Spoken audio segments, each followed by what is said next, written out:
Good morning, everyone. This is Ryan Endner with your Friday, August 16th morning commentary. Let's start off again looking at the weather maps, the short-term weather maps. Let's start here with the 1 to 5 day precip map. Similar to the one we posted here on Wednesday. Still some solid rains. They shifted them a little bit south, but for the most part, solid rains is solid coverage. That's pretty much what we need to see here going through August for the corn and also especially the beans as well. Flipping over to now the 6 to 10 day map, this did reduce rains a little bit. There are still some solid rains, but not the world's best coverage. Nothing concerning yet, obviously, with the 1 to 5 day dropping as much rain as we're seeing in that map.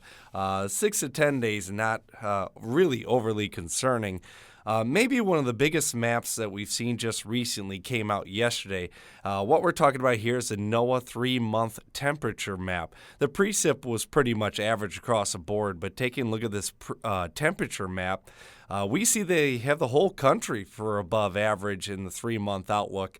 Obviously, the largest conversation in this map is early frost. By their outlooks, it would suggest that maybe we don't have to worry so much about an early frost. In fact, just about everywhere, every area on this map would like to see an extended growing season. So this map actually goes a decent ways to suggesting maybe we will see adequate temperatures long enough in the year to help finish some of this late crop, or at least finish more of the late crop. We're going to go right to another chart now. This also from yesterday, the soybean crush chart. After 3 months of disappointing soybean crush, we did see it recover in a big way yesterday, beat expectations by a pretty hefty amount. Along with corn, of course, beans, same story. We'll take any improvement in demand while we're struggling to work out just how much supply we have on hand. These monthly demand reports really do help out quite a bit. So that's what this is a needed chart here for the soybean crush, and hopefully it can continue strong for the months going forward. Otherwise, in grains, the quickest thing to talk about is crop tours start next week. We'll see if that offers any influence. It'll be our first boots on the ground report, so we'll see how that goes. It'll be headline reading. Usually trade doesn't get overly excited about it. It may provide a little bit of support if they find late crop or missing acres, if they find enough of it. But again, shouldn't look for any incredible rally, more of just general support if the tour does find what probably most of us are expecting. Let's flip over to cattle, and I want to bring up the Packer profitability chart again.